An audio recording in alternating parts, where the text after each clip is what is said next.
Okay, so let's get going. The first set of notes are out from what I understand this morning. I got emailed this morning. So have a look. There's a GitHub for that, right? So I don't know how we're going to mediate this. I guess Favonia is going to take pull requests, right? How are you going to work on updating them? Just the authors? You need the ID, the GitHub account. Yeah. And I can add them as the collaborator. Yeah, okay, that'll be good. Yeah. Because then we can kind of do this all as a community process, because there's no doubt as we go along there'll be corrections or modifications you want to make. So don't hesitate, especially on your own set of notes, if you want to update them later or something. That's good, because it's nicer to keep things in a somewhat polished form. So that'll be good. And Favonia is organizing the prioritization because some of you are taking the class for credit, and so those people will be getting priority over people who are not, because for the obvious reason. So he's trying to sort that out. So that's what's happening right now.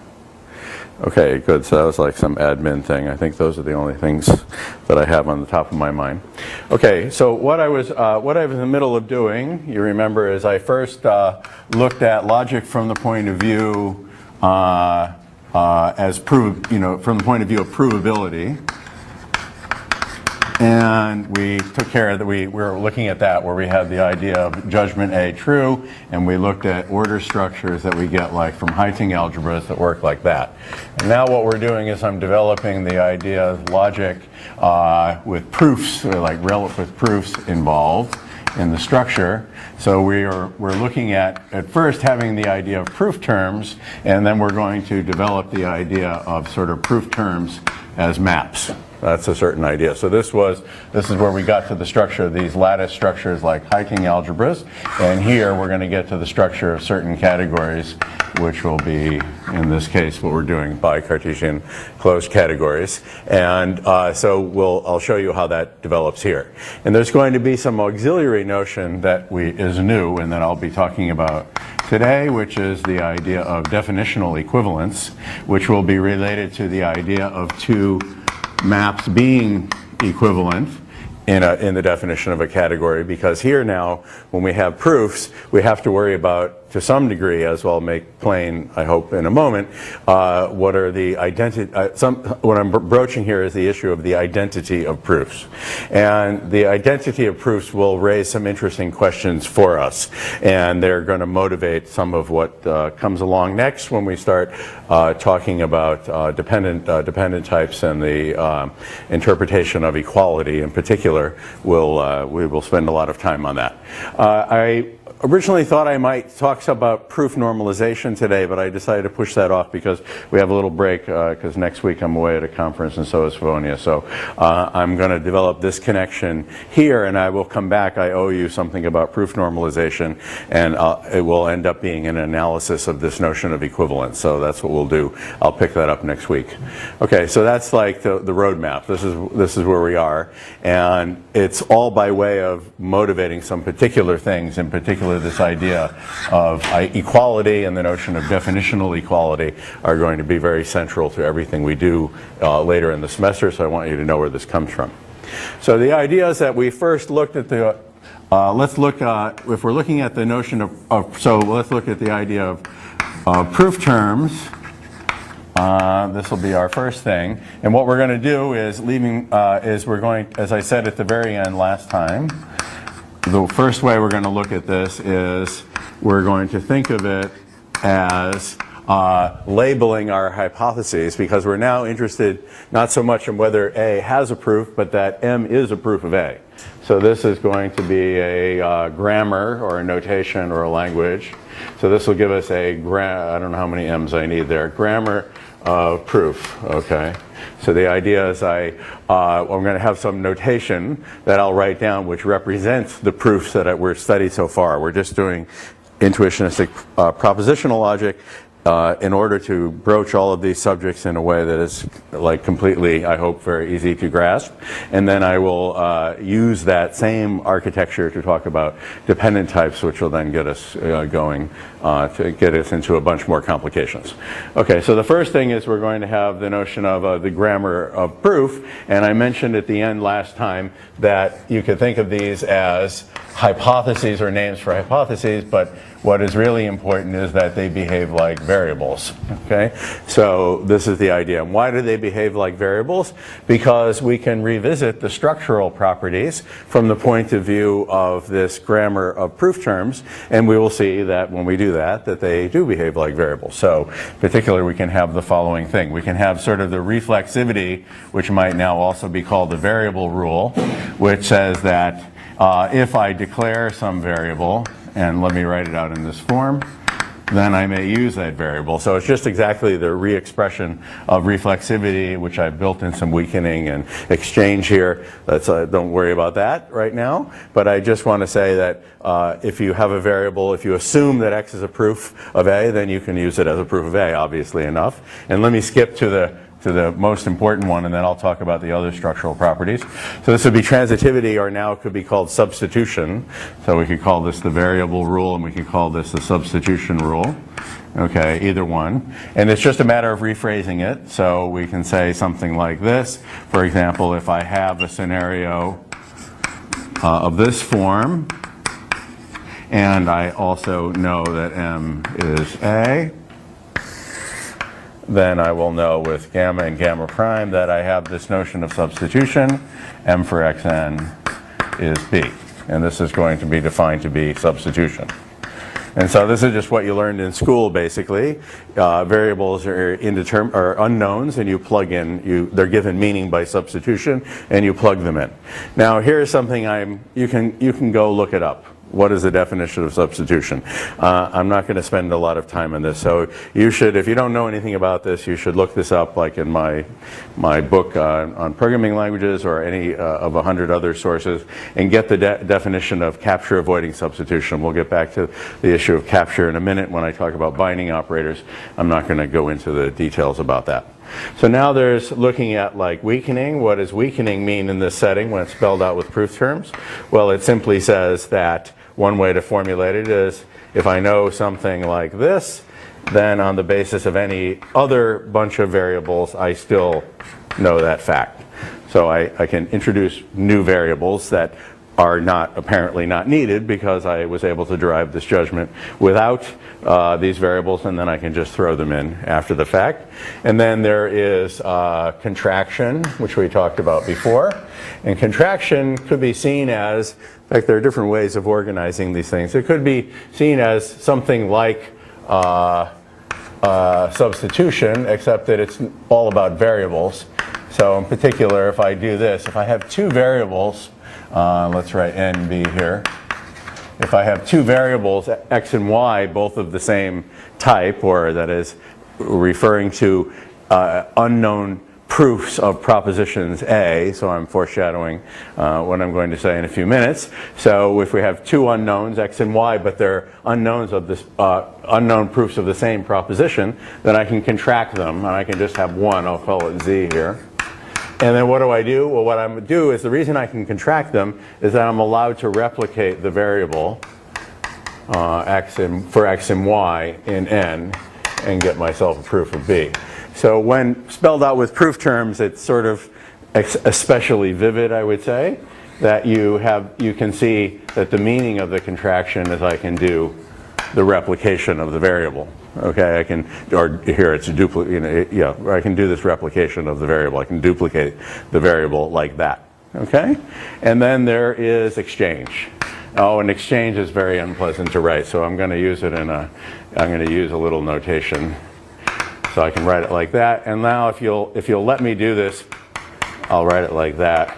This is supposed to be, so pi is any permutation of whatever 1 to n, which is the 1 to the length of gamma. You know the numbers in there.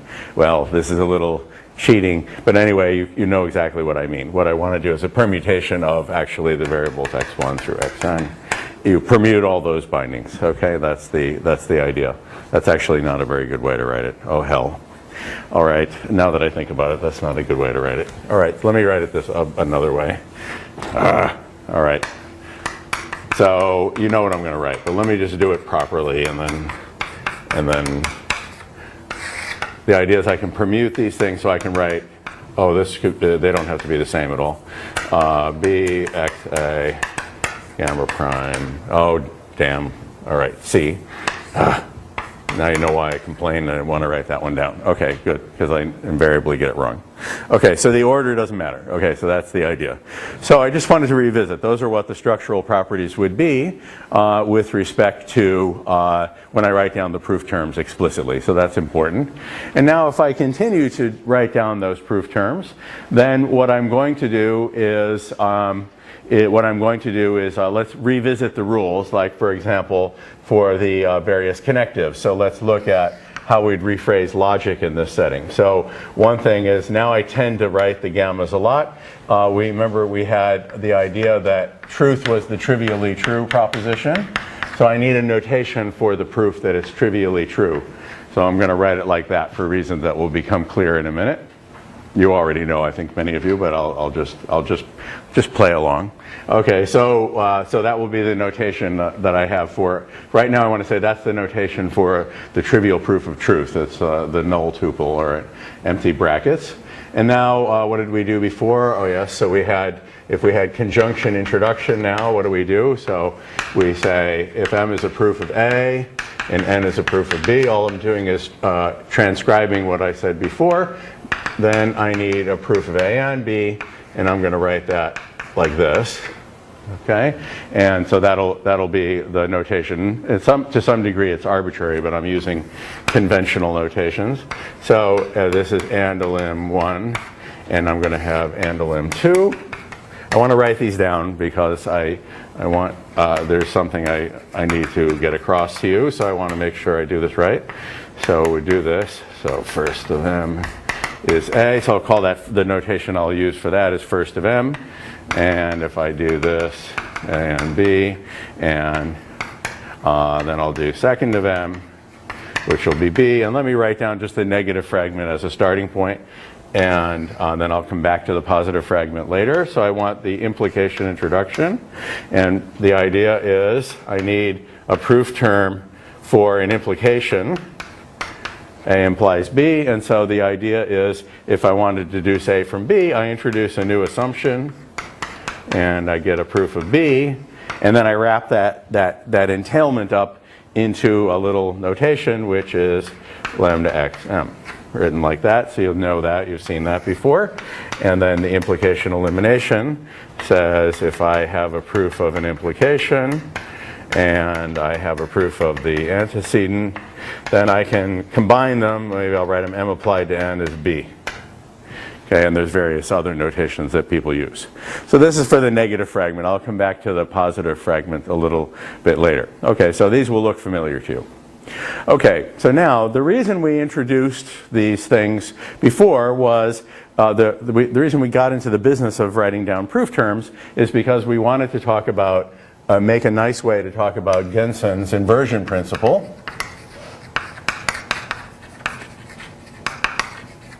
And that was all by way of, well, two things. Remember, the idea was, well, many things to be said here. The idea was that elim is post-inverse to intro. That's the general, sort of the general idea of what is meant by the inversion principle. And what it does is it gives a dynamics of proof. So we have this gives us a dynamics of proof, should have said of, a dynamics of proofs, a way to run them. Okay, that's what we're going to do. So I'm going to explain that using this notion of definitional equivalence. So that's why I'm using that. So we get a dynamics of proofs. And then a little bit later, we're going to use that, the inversion principle, we're going to characterize definitional equivalence classes in a certain way so that we're able to prove later, we'll use this as the basis for proving, for example, for doing proof theory. So for example, proving the disjunction property, which I mentioned before, which implies that the law of the excluded middle is not always valid. not always valid or not always derivable. That's what we were talking about last time. So I was saying I wanted to draw the distinction between it not being always derivable from it being refutable. We talked about that, okay, but we left open a proof that you can't really derive the law of the excluded middle. So we were going to do that by proving the disjunction property, and for that I'll need an analysis of this thing. So the way I'm going to phrase the inversion principle is through the concept of what is called definitional equality. And if you haven't studied constructive type theory or related topics before, then maybe you've never heard of definitional equality as a concept in and of itself, because in traditional formalisms like first order logic, predicate calculus, or in pencil and paper notations that people use, no one ever draws a distinction between what I will eventually call propositional equality and definitional equality. That is, that's what is going on here. So there's an important thing that comes up that's related to the computational meanings of proofs and the dynamics that I'm explaining here. So we could look at this. This is where we get computation from. Okay. So my view in all of this is that computation comes from Gensen's inversion principle. That's the core origin of computation. So that's what I'm doing. And so definitional equality is central to explaining that. With things like first order logic or other such axiomatic theories, you don't have any dynamics at all. And then this kind of issue can get swept under the rug to a certain degree. But as we're going to see by the end of this lecture, there are some subtleties about equality, and I'm going to start bringing those out because those are what motivates a lot of what will follow. Okay, so let's do this. So what do I mean by definitional equality? Well, it's hard to give a definition of it's easy for me to give you a formal definition of definitional equality in a particular logic, like the negative fragment intuitionist propositional logic. I will give you an inductive definition. There will be no question about what I'm defining.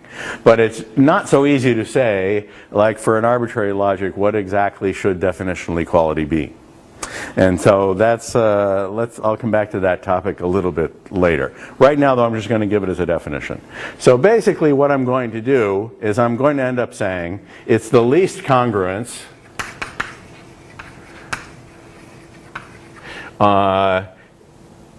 containing the following rules. You know, closed under, what I mean by closed under, you could say closed under the following rules, okay? That is, the following rules are valid. What do I mean by least congruence? What I mean is it's an equivalence relation, so it's reflexive, symmetric, and transitive, and it's compatible with everything. And what do I mean by it's compatible with everything? Well, before I get down to the rules which are going to follow, what do I mean by compatible is what I mean by is the following kind of thing. Is, for example, take first, for example. So we will say if M is equal to N in A and B is what it should be, or how about if I write M prime, then first of M is definitionally equivalent to first of M prime in A, as it turns out, and then I will say, etc. That's what I mean by compatible. Okay, so, or that it's a congruence. That is, everywhere you see, you can replace equals by equals. So all of the operators respect definitional equality. So you could say that's where the word compatible comes in, or you could say that the operators respect definitional equivalence.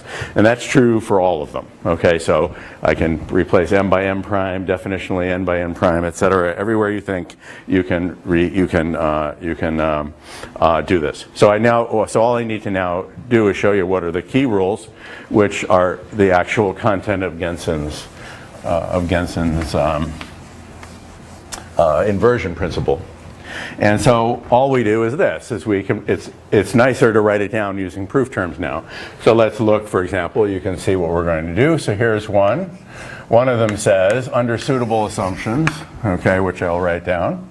If I take the AND elimination, if it is up against an instance of AND introduction, then you should be able to simplify and get a proof of A, given that in this case M is in A and N is in some B, and I don't care what B is because I'm projecting from the pair. Okay, so the B is arbitrary. The N and the B are completely arbitrary. Well, they're all arbitrary, but anyway, the thing that's relevant at the bottom of the line is the M, which is A. And under similar, so the point is it's elim cancels intro. And under similar assumptions, we have that elim cancels intro in the other scenario, the other elim up against the other intro. So that will look like that. So that's one of Genson's principles. You could write these all out using derivation trees. You know, I could say, I could draw pictures like I did before. You know, if you derive, you know, this will be my M, right? And this is A, and I derive N, which is B, and then I put them together and I get A and B, or the pair A and B, and then I do first of that. Okay, this is what it would be in a picture. Then I can say that is somehow, by Genson's principle, turned into this derivation M of A. You can do it like that. That's what Genson originally did. That's the way the notation, you will see it in older sources, like going back to the 30s or 40s. But this is a little more, you know, nicer to write it down in that form. But that's what I'm doing. I'm just saying if you did an introduction followed by elimination, well, the whole thing's kind of ridiculous because you could just cancel out all this junk over here and just use that, and you didn't need to go through all this extra trouble. Now you might wonder, how could that be interesting? Well, the reason it's interesting is in conjunction with, like you might say, yeah, this is a perfectly reasonable simplification, but how idiotic can you get? I mean, why would you ever have written this down to begin with? Okay? It's like that's what you would think. Well, you might think that, except until you realize that there is the structural property of substitution. And so the point is, I might have written down a proof here, M, which is as pretty indirect as you possibly could be. I will give a definition of that later. I will say it's a canonical proof of A.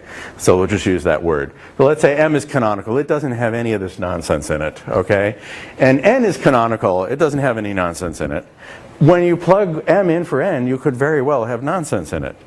Because why? Because you could have the N in question could be X applied to some P. Oh, well, we're going to get there in a minute. Well, let's try it differently. It could be first of X, so that I can use this as an example. And then M is as nice as possible, could be the pair Mn, and it's as nice as possible. But now when I substitute, then I will end up with first of the pair Mn, and now I have to simplify.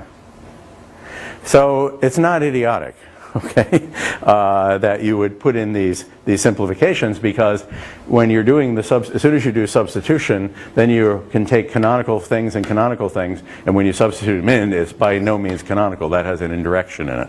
So I can get rid of all these indirections. So that's why I care about getting rid of all those indirections. Okay, that's why it's not like just a dumb thing. Okay, and so that's good.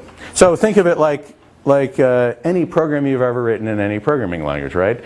Whatever the programming language is, in some form or another, no matter how it's said, there's a variable representing the input. Okay, you write down the program does not run. Okay, your C program has main, has argv and argc in it. Okay, those are some variables. There's nothing to do. Main is just main. Okay, now you plug in two strings for argc and argv, and now you can run it. Okay, so the dynamics applies. Right, the proof simplification applies. So it's the same. Okay, there's no difference. Okay, so that's what's going on. So that's why these are not like completely like silly. Okay, even though when looked at in isolation they look silly. Okay, this is what we do. So that's the first intro in elim. With truth, there's no elim, so there's no reduction rule is possible.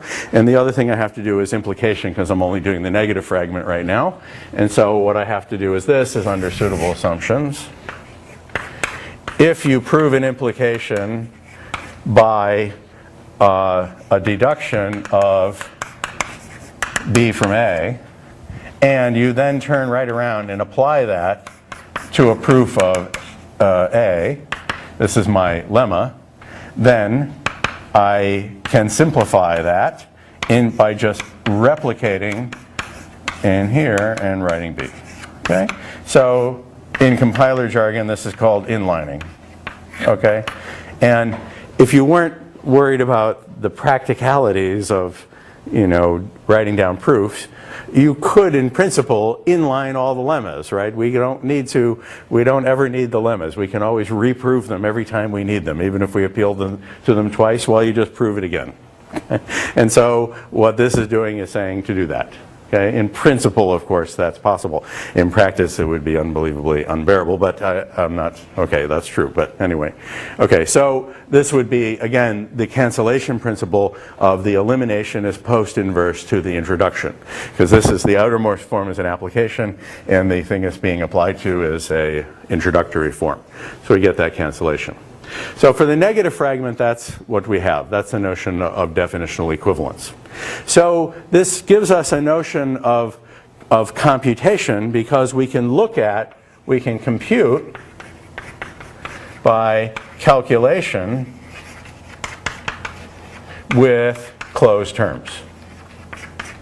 That is, ones without any free variables. So if I have a term, m, which has no free variables, I can compute with it like you did in school and deduce that m must be equal to n. So that when you learned in school about polynomials, you probably found it really fun to manipulate polynomials when you first learned about it. And the way you did it was you wrote down one polynomial and you showed it's equal to another one. Or you took a polynomial and plugged in a number and then showed that it's equal to 17 or whatever it is. And so it's just a computing process. You wouldn't be sitting in this chair if you didn't enjoy that. So you must have enjoyed that back when you did that when you were a kid. So this is what's going on. It's like computing by calculation. Okay, so that's the story for the negative the negative fragment. Okay, and I want to say something about the positive fragment. But before I do that, in order to I thought it might be better if I interweave a discussion that I want to do here. I want to say now that we've developed at this point our first type theory.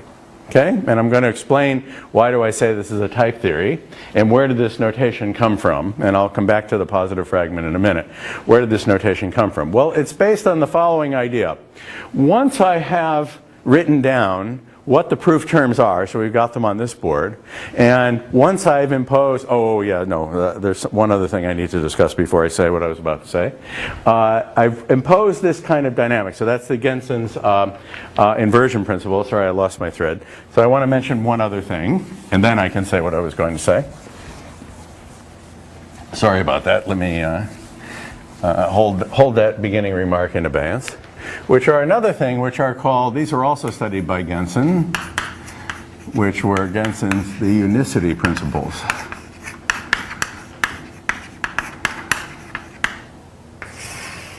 Which tell us something about the uniqueness of these map, and I'll tell you, and I'll show you what those rules are, and I'm going to then relate them to another formulation of what I've written down.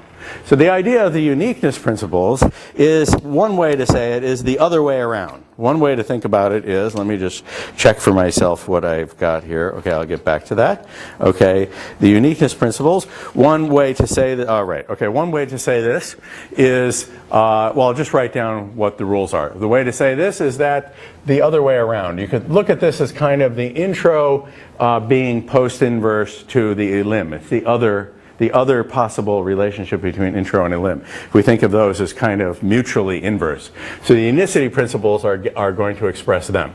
And I'm going to write them down in the way they're usually written down, and then we'll see. Oh, right, so here's what I want to say. So this rule is often called, I'll write it beta for an sub 1. This is beta for an sub 2. So these are often called the beta rules.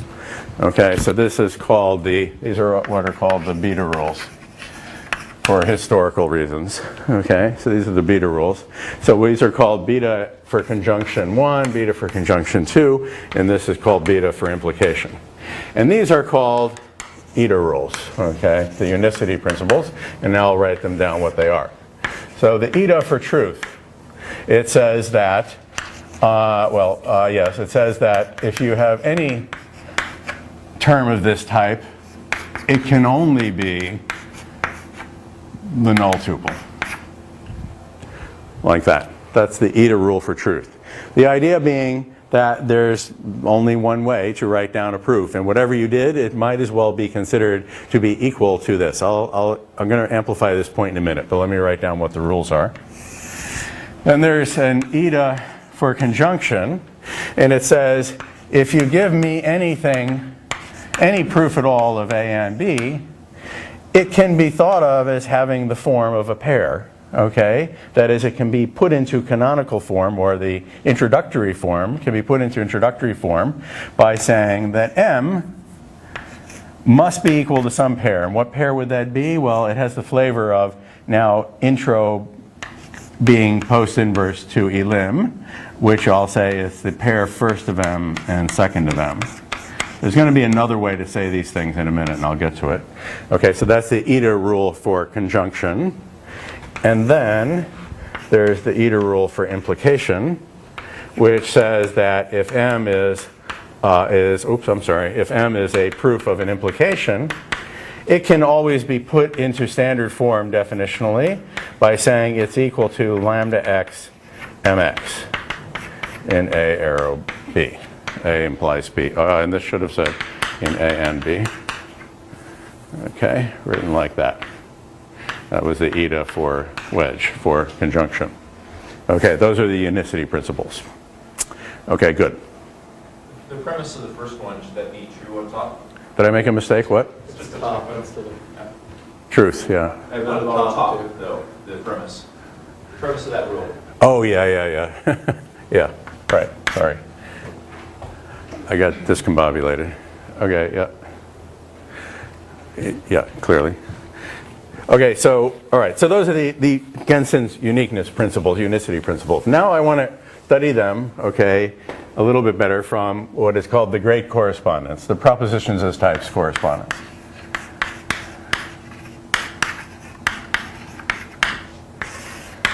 So the idea is this, is that there's a reason I've chosen all this notation, which I'm going to explain in a minute using the terminology of category theory. So that's what I'm going to do.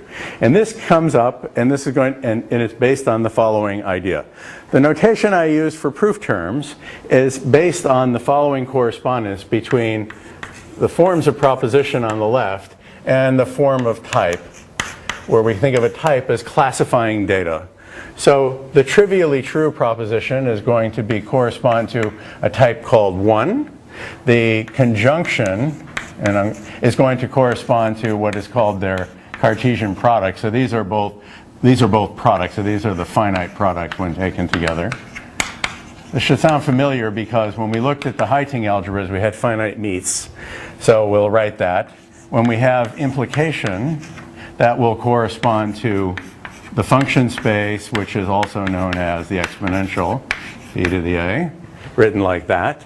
And then I'm going to amplify, I need to write other things down in order to get to this part, but I thought I'd give you a break and work in this in the middle. If I'm going to end up with falsehood corresponding to 0, which is sometimes, this is called, by the way, this is usually called a terminal or final object. This is the product. This is called an initial object, and I'll explain what that is. And then we will have the disjunction corresponds to the coproduct.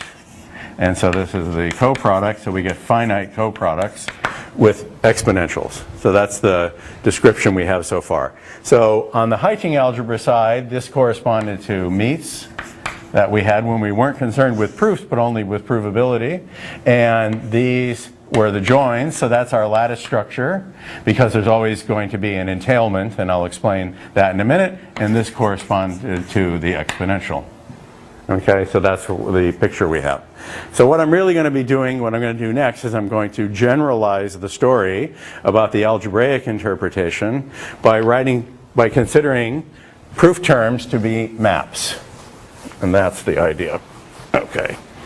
So this is the great correspondence, and the correspondence is not merely based on, they kind of look the same, or that I, deftly chose notation to make it look good. I want to say that the inversion principles and the unicity principles together will make a very precise correspondence by looking at their structure from the point of view of a category. So what I want to do is want to have the notion of a category, which we can think of as a general, one way to think about it, there are many ways to think about a category. One way is to think about it as a kind of generalized preorder, that's a weird way to say it. Or you could say, in the sense that it's a preorder You can say it's a preorder with evidence. Okay, this idea of a something with evidence is going to come up again when we talk about groupoids a little bit later. So we'll get to that. So it's the idea of a preorder with evidence. So your first cut would be, if you think about it, whereas in a Heiting algebra we have just that A entails B, or A is less than or equal to B. Now we're going to have a reason why that A is less than or equal to B. And that's going to be the form of evidence, and that is typically written not less than, because the less than is a proposition that either holds or doesn't. You think of it as not having evidence. So if you want to look at the evidence, then we think of it as a map, that M is a map from A to B. Okay? So this is the idea. So we have as a primitive the notion of a map from A to B. I'll write it as M as well. And that there are some particular closure conditions. So you remember that before we even talked about meets and joins, we needed to have, well, at least a preorder or maybe a partial order, okay, depending on the exact definition of what you take as a Heiting algebra. And that distinction is connected with the principle of univalence we're going to talk about later. Because the difference between a preorder and a partial order is with a partial order, you say, well, if I have maps in both directions, then we'll consider them to be equal. This is an instance of univalence, actually, which is something that's one of the axioms of homotopy type theory, as I mentioned to you before. You're identifying things that are related in some symmetric manner. I'll get back to that a little bit later. So over here, what the idea of a preorder is that we have reflexivity, that there's maps, the identity goes from A to A, and transitivity, okay, which says if I'm going to do G after F, so that's going to go from A to C, if what? G goes from A to B, F wants to go from A to B, excuse me, G goes from B to C, and F wants to go from A to B. So you do G after F. You do F, which goes from A to B, and G from B to C. Then we get G composed with F, which looks like that. So that's the analog of the preorder structure. The preorder structure is the existence of identities and compositions. But just like we had equality over here for proof terms, these have to satisfy some coherence conditions. And what are these coherence conditions? Coherences are going to cause us a lot of grief, actually, a little later. Okay, so that's why I want to broach the subject. What are the coherence conditions? They are the following. These are very simple. There are the unit laws that says if I do the appropriate identity after F, that's the same as F at whatever type it's supposed to be. Okay, there's some A arrow B. Okay, A arrow B, so this would be identity of B. And F after identity of A wants to be F, which is also from A arrow B. So these are written like that. And then we need associativity, which says that if we have GH, that should be the same as FGH at the appropriate type, like some A arrow D or something. Okay, I have to write that what down as the appropriate type. I'm going to say something about that in a minute. In fact, I can draw a picture for you. I think I'll draw a picture here. So we have the unit laws and we have associativity. Did I miss anything? Is there supposed to be another law, Ed? Am I missing anything? Those are the laws I need, right? Okay, yep. Okay, sometimes, with the groupoid I have additional structure, okay? So the one that's interesting to look at is the associativity, because I can draw a picture. So we have this situation like this, okay? So we do H, G, F, right? Like that. That's the setup we have. We're doing G after H, and then we're doing F after that. So we have a picture that looks like that, right? So we have three things. And the idea is that because I have a binary composition, I can think of this as, so this is G, F after G, goes along here. And what goes along here is G after H, right? Okay, goes along here. So now I have this guy, which is, this is F after G after H, if I said it right. And then this guy is the other association, F after G after H. Okay, written like that. Okay, so that's the the picture of what's going on with this equation, if you write out these pictures. So there would be some like A, B, C, and D in here. That's what we're doing. And so what is being said by this law is that this path from A to D and this path from A to D should be the same. Okay, that's what's being said. The question is, what does it mean to be the same? And the entire rest of the semester is going to be spent on saying what it means to be the same. So to foreshadow, just to whet your appetite, because I realize I'm maybe taxing your patience by giving you a lot of groundwork before I get to the real stuff. I have reasons for doing that. Let me whet your appetite of what comes in the future. What's going to happen is we can think of this picture as representing, as I use the words, two paths from A to D. And one way to think about this is to say they're equal is you can just say, well, you know, they're equal. Like, what do you mean equal? Equal is the diagonal relation. There's nothing to say. Those should be the same map. Well, it's not so obvious, actually, that that's the right criterion. But here's a way of picturing that's not so obvious that that's clear what that means. So one way to picture it is to say that if you suppress what's in the middle here, what I'm saying is that this can be thought of as a cell, which says that I have this boundary that says I have this path that goes from here, I have this path that goes from here, and I'm asking that this be sort of deformable into that, or that there's a surface, you could think of it, there are many ways of depicting it, that connects this edge to this edge so that they are the same by virtue of the fact that there is this information. So in particular, I could then summarize it. I can have a picture like this, and then I could write another picture like that. So I have a path in this case from A to D, and then I have some kind of a transformation that says this can be brought into that form and that can be brought into that form. That is a way of expressing what this equation is going to be all about. Okay? And this is that's a hint, whetting your appetite about the idea of higher dimensional type theory, because in constructive setting, you never talk about mere facts being true. You always have a notion of evidence for those facts, because everything is proof relevant. So rather than simply saying these be equal, what I'm going to say is that there's a deformation, which I might call alpha here, between the two endpoints, the FGH, this would be this kind of thing, and FGH is a particular thing, and that alpha is called an associator. Okay? So it's a particular witness to the fact that the composition is associative. Okay? So that's very much a constructive point of view. You never talk about things just being true. You talk about the reason why. That's the essence of proof-relevant mathematics that is being done, will be done all semester here. So this issue is going to come up now again and again, so I'll show you. So I just wanted to broach this subject. You're going to ask yourself, though, but if I have notions of evidence like this, then presumably I can also compose these with each other, and then maybe those notions of evidence are supposed to be equal by some kind of associativity law for these deformations, for these evidence. So, and that is indeed true. I might actually have an alpha prime here as well. And the scenario is stretched now, but I'm trying to ask you more generally. And then I can ask for a deformation from one to the other, also at yet a higher dimension. Okay?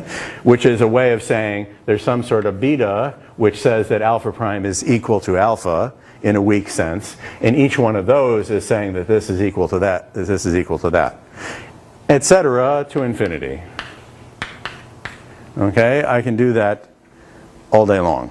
Okay? There's no end to this. Okay?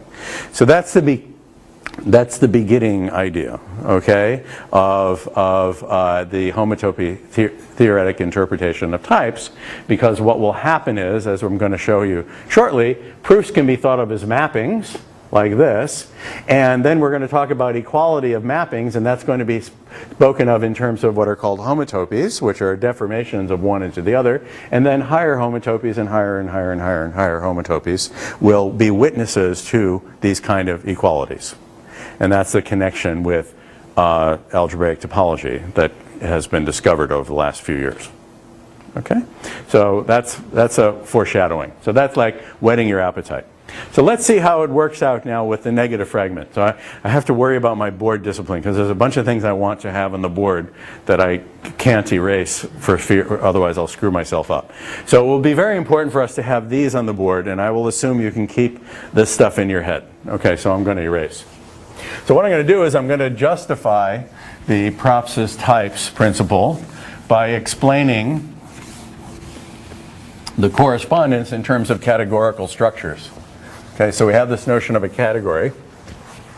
And what we're going to do is we're going to think of proof terms as maps like this. So in order to explain that, I have to tell you what the structure is. So let's look at a bit of categorical structure. So what is a terminal object or a final? It's sometimes called a terminal or a final object. One or the other. This is the easiest thing, like that. Okay, and it's often written 1 in a category. And it just says that for any, I'll write it out like this, informally. Well, let me not use symbols. Let me write it like this. So for any object A, there is a unique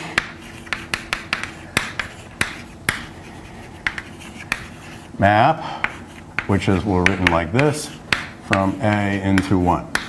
Okay, different people have different notation for that. So in order to motivate everything, I want to be really clear about what is being said when I make statements like this. So first of all, what it tells us is that there is a map from A to 1. That's the first thing it tells us. Okay, so we'll write it like that. So let me just, in this line, I'll just say there's a unique map from A to 1. Let's write it like that. Let's give it a name. So the first thing is we'll give it a name. That's A to 1. That's the null tuple.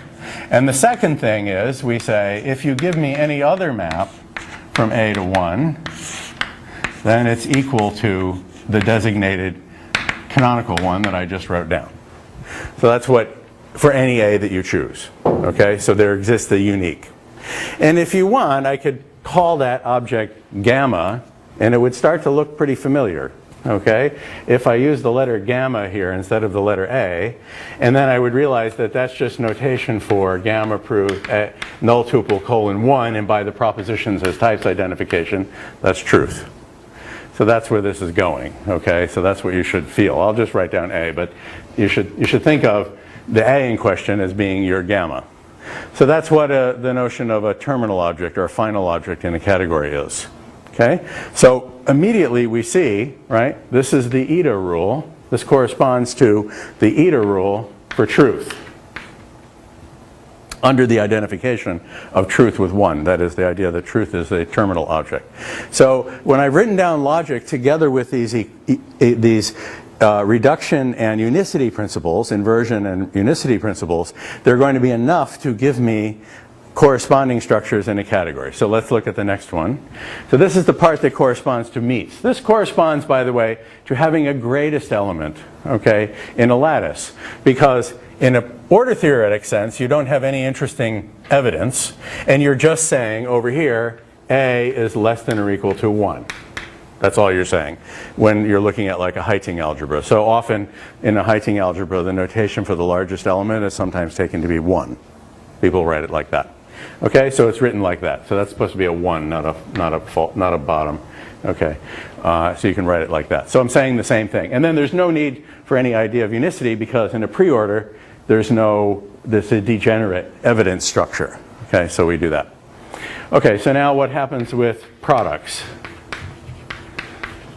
Okay, and the notation is going to be A cross B. There's a definition for what a product is, and what you say is, for any A and B, okay, there exists, we could write it C, okay, such that we have the following data, okay. There's a map, we'll call it first, from C to A, and second from C to A, okay. And it's actually going to be better to write this thing. Let me write it the following way. Okay, so let me satisfying some further conditions. So I'm going to use a diagram. It's going to be better if I use a diagram. So let me write the diagram. Okay, so there exists an object. We'll write it C, which is written A cross B, such that the following thing holds. That what we have is Here's A cross B, that's my C. It comes equipped with a map to A and to B, like that, such that, now this is the part I need, it's the best such thing. So the terminology for this will be, it's a final span, okay, between A and B. That's what this is going to say. So think of that V thing as a span. That's called a span. A span between A and B is an object with maps that go from A to B. And I want it to be a final span. And what that means is, if you give me any other, let's call this P and Q, and I'll call them M and N. Okay, and I'll call C up here. So let's write that. Oh, I shouldn't have called it C then because I called that guy C. Let's call it D. Okay, M and N, which is written from here to here. If you give me any other span, there exists a unique mediating map like that, as they say, makes the diagram commute. That is, this cell holds, this cell holds. That is, all right, so let's write that all out, okay? So writing it all out, now I'll write what I started to write. You have a map from A cross B to A. You have a map from A cross B to B. Okay. Now, you have another thing that says, if you give me M, which goes from D to A, and you give me N, which goes from D to B, so you give me another span, okay, then there exists a unique thing which makes this diagram commute. Well, let's just first get the exist part. So the exist part is there's a map from D to A cross B. That's the exist part. Okay, and then there's going to be a uniqueness part and a commuting part. Okay, so given any two such things, there's this other thing which I might as well give it a name, because what I'm saying is for every M and N there exists a unique thing here.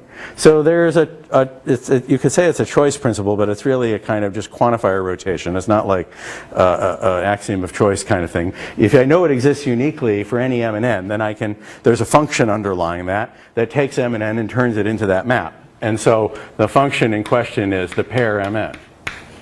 Okay, so the idea is that pairing, written like that, is the thing that takes these two guys and turns it into the mediating map that is guaranteed to exist. Okay, such that, and now some equations have to hold. First of all, so let's give this guy a name, call it pair Mn. All right, so now what we say is that the diagram commutes. It means if I go here and here, that's equal to that. So that's, in more algebraic notation, says if I do second after the pair Mn, oh, excuse me, well, I did second. Why did I do that? Okay, how about if we do first, just to be sane? Okay, so we'll do that, which is in A, and now we'll do second, okay, which is N, which is B. So these are our beta-like rules, okay? So these are beta cross 1 and 2 that are going here, because the commutation conditions, the fact that this part of the diagram has to commute, is expressed by saying if I do first after pairing, I get the first component, and if I do second after pairing, I get the second component. So that's what's being said here, okay? And now there's a uniqueness condition, and I'll write it out very explicitly as a uniqueness condition, and then show how I can recharacterize that. So the uniqueness condition says, well, if you give me any other map, let's call it P, okay, which goes from D to A cross B, and P has the property that if you do first after it, you get M, and you do second after it, you get N, then P can be none other than the pair Mn. And this is from D arrow A cross P.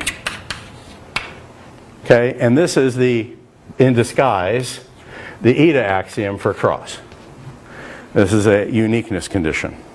Okay, so this is the existence condition. There exists a pairing which has these requirements, and moreover, anything that meets these requirements can only be that pair. So here's a way of depicting that. What we're saying is, if you look at it, is there's a little bubble here.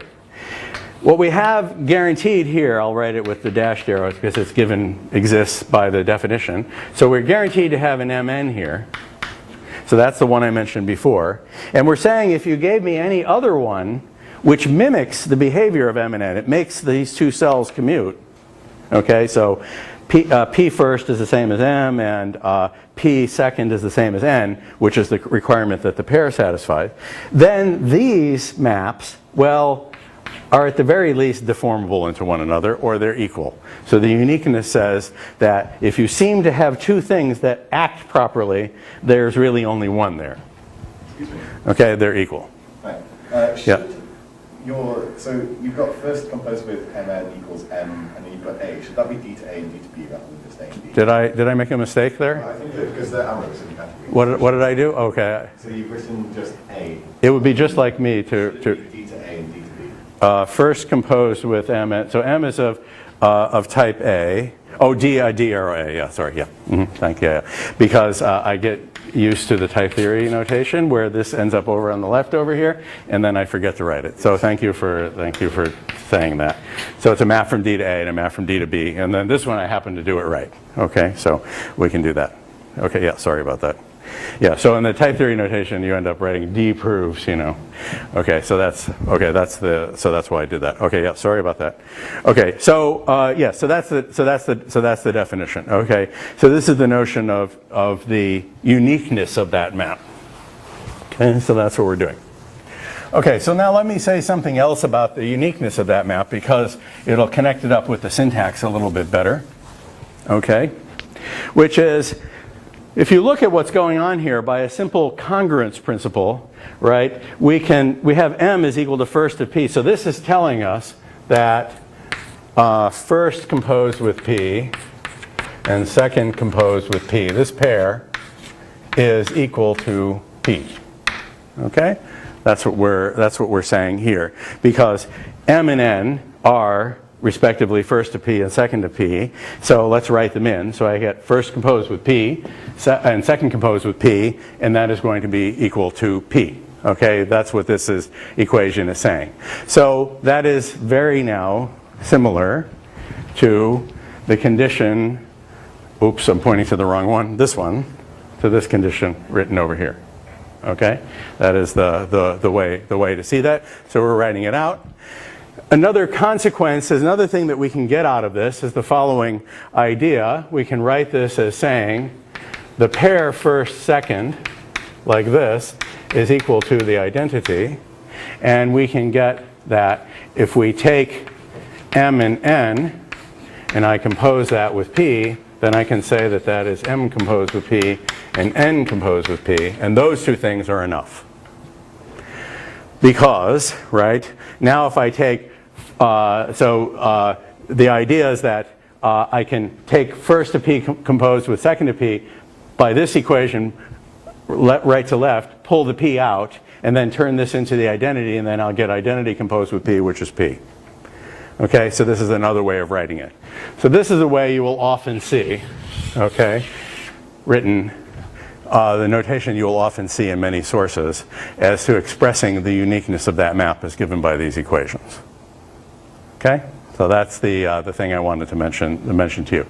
So what is going on here is it's telling you something about the behavior of substitution. If I substitute into a pair, that's what the composition is representing. If you look at the rule of transitivity and what that is, that's the principle of substitution. Then it says you substitute into the pair by substituting into its components. Okay, that's what's being said here. Okay, so that's what's going on here. And then this is, in some sense, the essence of the uniqueness principle, because it just says if you take something, project it out, and put it back together, you get the same thing that you started with. If I take, so you can spell that one out by saying, well, it's what this says, like that. But it's essentially just saying that in the most general sort of way possible. This would be a map from A cross B to A cross B. If I tear a pair apart and put it back together, it's the identity. Okay? That's what's going on. Okay, so my point is that this is like really saying as plainly as possible the uniqueness condition. If you give me any other one that behaves this way, it's the only one.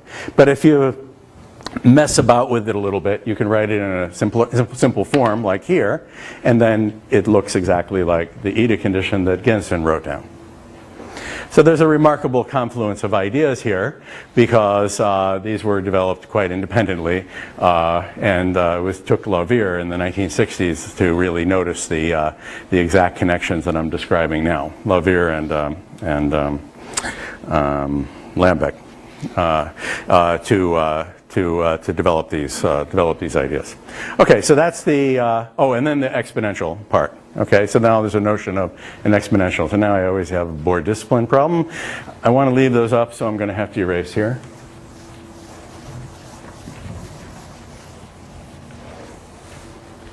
So you're with me so far, I hope? Then I want to say something about coproducts and a cool little observation that connects them up with BDDs, if you know about BDDs. So I'll do that. Okay, so now exponentials. Well, I'll draw the picture then. So this will be written b to the a. Okay? So the idea is, first of all, there's, let's see, let me think about how I want to depict this. I will do it, let me see what I wrote in my notes. There's different ways of writing down the, there it is, like that. I wrote it like that, okay? So there's a map here.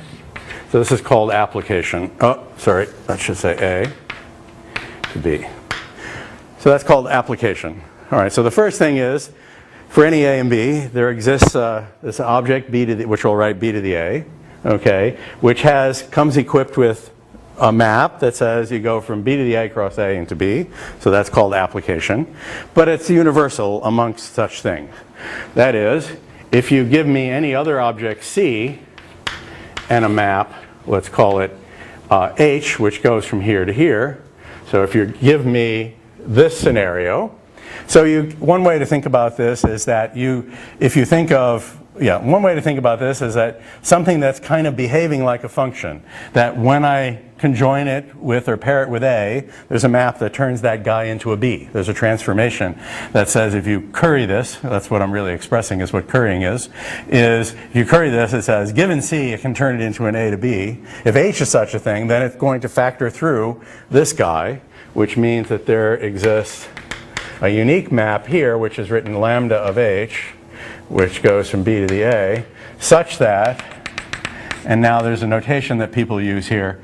It's usually written lambda of H cross the identity, which at A, which is just notation for lambda of H composed with first and the identity composed with second, which is just second.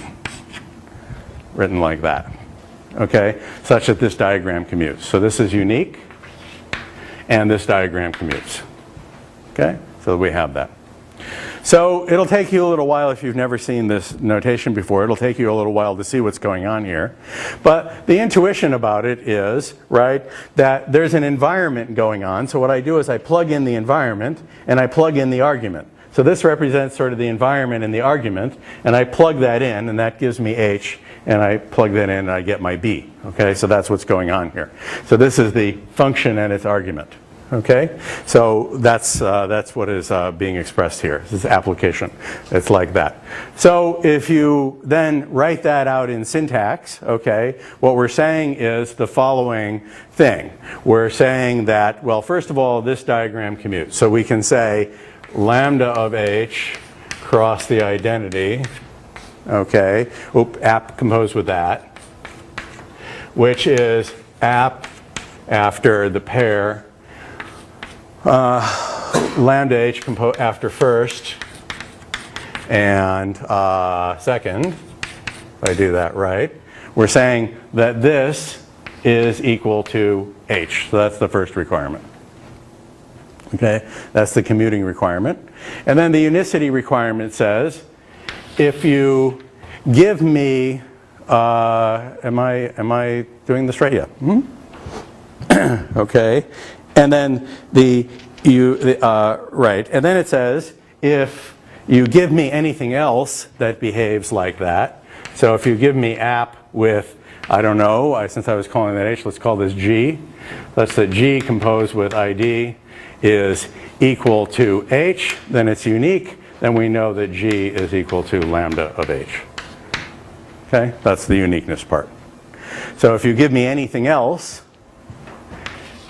that behaves like this, so that g cross id, right, behaves when applied, gives me h, then these two maps are the same. Okay, that's what is being expressed here. That's the uniqueness. Okay, and if you cock your head around that, okay, and if you look at that with a little notation, then what you will end up with is exactly the eta rule, okay, which is going to, if we plug this in, so if we take h as this, so what we're saying is lambda of, now plug this in, app of g composed with, or lambda of h, excuse me, app of lambda of h cross id is equal to, is that what I want to say? No, what do I want to say? Take this guy, plug that in, lambda of, all right, what, pardon me, let's start this over again. Okay, so we know that app composed of g composed is h, so I want to say is g is equal to lambda of h, which is app composed with g cross id. Okay, so if you expand that out, what the cross means, that says if you do an application with the pair g composed with first, that I call it, yep, g composed with first and second, okay. So the idea is that if you just apply g to its argument, all right, that's what's going on, and lambda abstract that, then you're going to get the same thing back. That's the idea. So this is expressing the eta principle for the arrow or the exponential. Okay, it's written like that. Okay, questions? Vonia, what's the matter? Oh. Yeah. So I'm looking at this diagram and having trouble figuring out what the quantifications are. Right? Okay. For all something. What is universally quantified? What is existentially quantified? What is, Okay. Yeah, let me just make sure I didn't. One thing exists, the other thing. Yeah, L is equal to lambda of m. Yeah. I see the diagram, but I have a hard time putting that all together. Yeah. So the idea is saying the exponential is characterized by saying it comes with this structure. It's got this app which goes from b to the a across a, which is universal among such things. That is, if you give me some other thing, h, which goes from c cross a, arrow b. So if c is a pretend exponential object, okay, then it factors through the real one. Okay? Factors through means there exists a map from c to b to the a. So if you think in terms of preorders, it means that c implies or entails b to the a. C is smaller than b to the a. So b okay. Actually, I'm thinking of b to the a as a function. So, yes, that's right. Function, and what's the relationship to b to the a? Function b to the a. What I'm saying is, if you think of this as a logical entailment, what I'm saying is that C entails b to the a. It's a proposition that's stronger than a implies b. Okay? Because it's stronger than a implies b, because it behaves like it. That is, if you take it and conjoin it with a, I'll be able to get a b out of it. So something that I can conjoin with an a and get a b out of is something that is has at least as much information content, if you will, as the exponential. So in terms of preorders, the exponential was the largest thing which has this quality. So we say this is just a less than, and we end up saying that this is less than that. That's what we said earlier. So that's the exponential in a Heyting algebra. Here I'm just filling in the data that says, well, it's not merely whether it's a fact or not, less than, but giving you the reason why. So if here's the proof that C behaves like like an entailment, like a function or like an implication, if it behaves like an implication in the sense that when conjoined with A it gives you a B, then it must factor through the implication. There must be a map from C to B to the A, which makes this diagram commute. That's the idea. And so that map is written like this. This is the map here that is uniquely given, and the diagram that commutes is lambda of h cross the identity. So what we're doing here is just saying the identity here is just playing the role of just saying the argument doesn't change, okay? I'm really capturing the idea that there's a map from C to B to the A, and then the argument doesn't change. When applied to the same argument, that's what's going on here across the identity, lambda of H behaves like this guy. I mean, like G, this putative other guy. Here, I wrote G here, that should be H. No, I'm sorry, I'm right. Yeah, no, I'm right. Yeah, if you give me another one, another such map is unique. There's a uniqueness condition as well, sorry. I'm getting myself confused. Okay. So is there an intuition for why you're calling that map lambda of H? I mean, I was thinking of that. Yeah, because that's what it's doing. It's lambda abstracting, because what's going on here, this is basically saying gamma XA proves H is B, and then I'm turning that into lambda XH, which is B to the A. I mean, that's what's being done. Okay? That's the essence of what is going on here. Okay? The arrows are like turns. So the arrows are like turnstile, yes. So what I was saying, I said this before. So we're going to, we can make this completely precise. Well, I can do it right now. So the idea is that there's a correspondence between this and maps, and I'll write gamma bar here to A, written like that. Okay? In order to explain what this is, remember what I did with Heiting algebras. So with Heiting algebras, what I said is there's a correspondence between this and gamma bar being less than or equal to A, where this is the meet A1, the meet AN of all of the assumptions. Okay? That's what we talked about with respect to Heiting algebras. Okay? So with categories, what I'm going to do is this is going to be, by definition, the product, and I'll left associate it. Everything I'm doing here is done so that the last variable is sort of most easily accessible. This is what gamma bar is, and we have a map M from here to A. And the idea is that variables then, when I look over here and I look at variables, so in particular, let me write it up here.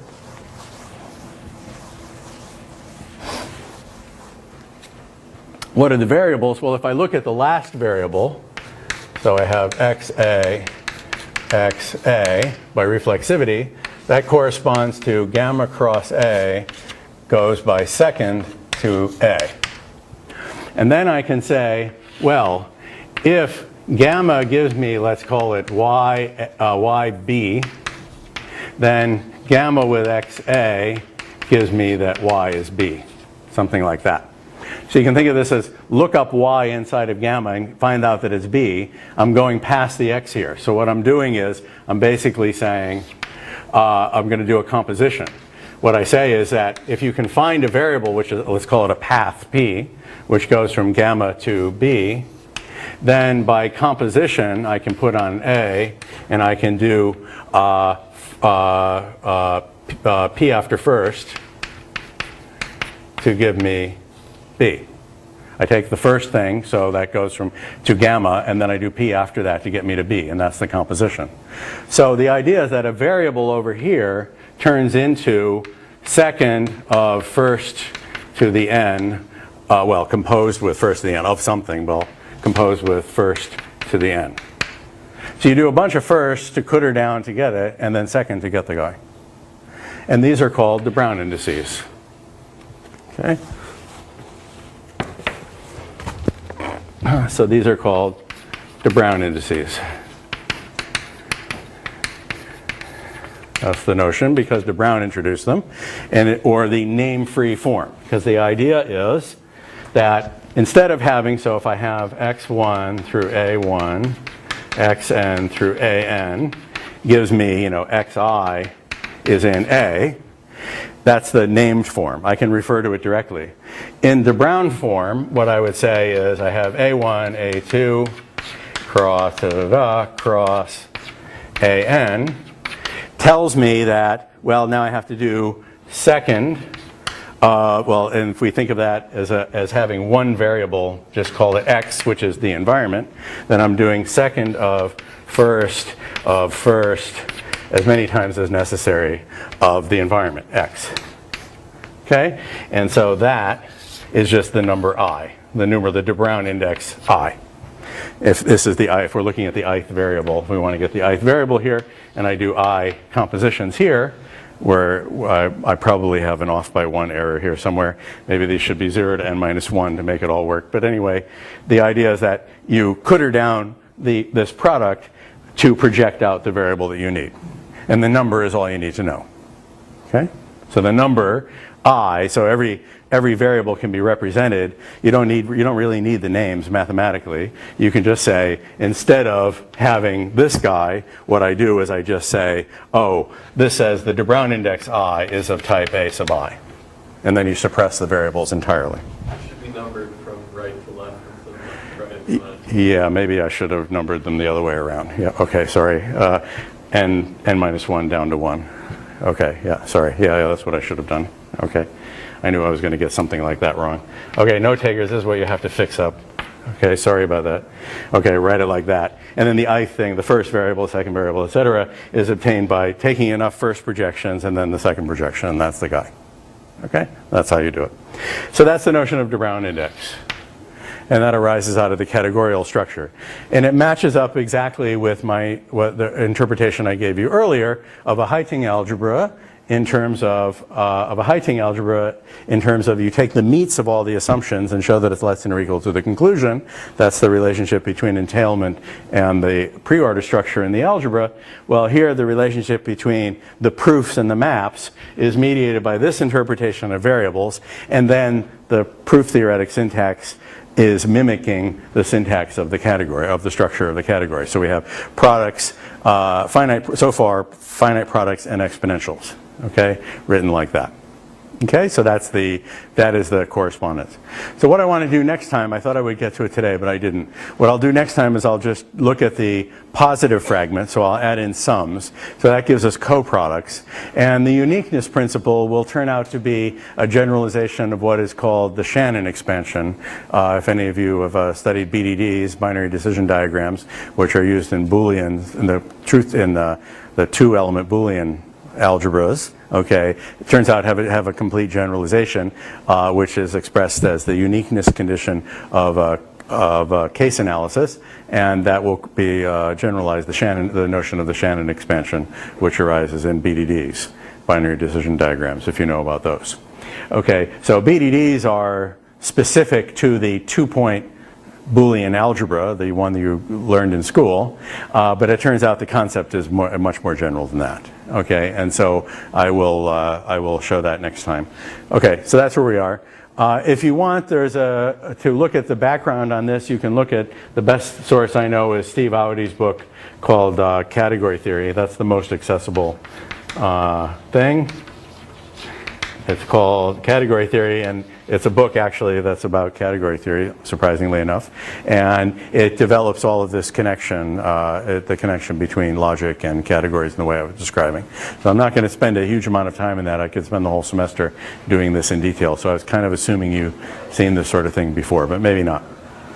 Okay, so, all right, so that's the message. So the message is, at least in conjunction with the unicity principles, and I'm going to look at the status of these things in detail later, because whether these should be definitional equalities is a question, okay, that will come up.